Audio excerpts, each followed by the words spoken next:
আমি হকের কথা বলে যাব।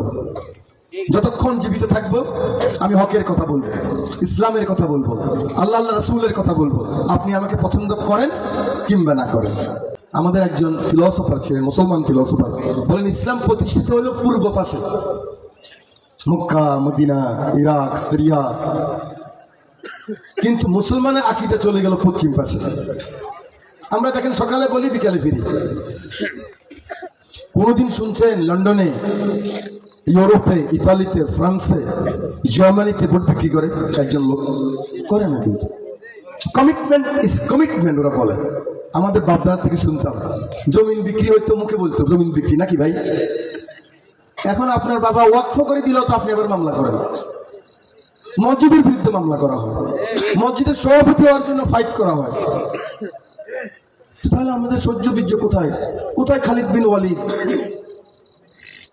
ওমরের সময় ফ্রান্স বিজয় করে ফেলছে। এত বড় সভ্যতা, ফ্রান্সের সভ্যতা। ফ্রান্সরা এখন ইংরেজি বলে না, ওরা বলে ইংরেজির থেকেও আমরা সভ্য। আমাদের হবে কিভাবে?